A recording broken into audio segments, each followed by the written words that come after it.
अस्सलाम वालेकुम दोस्तों, आज था रहने के कमाद ये बिगा युवा रंगा पे ये बिगा बिगा पानी किलो किलो बड़े हम मशीन रखी है पेजर ये ओ सामने बेच खड़े वो छा रहे तू यो बीजा का अपनी फ्री आ रहे तू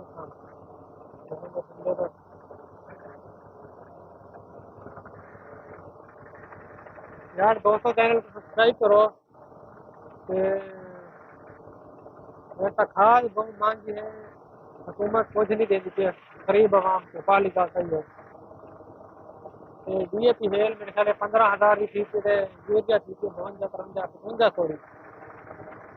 कोई समझ नहीं बना केड़े पास मुझे गरीब किसान का रो लग गया ना बंदा पे सजाल करने साल में चार की खलीस केड़े पास मुझे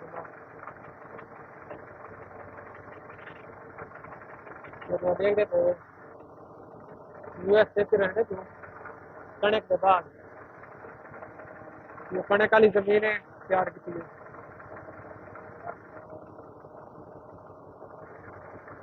देख सकते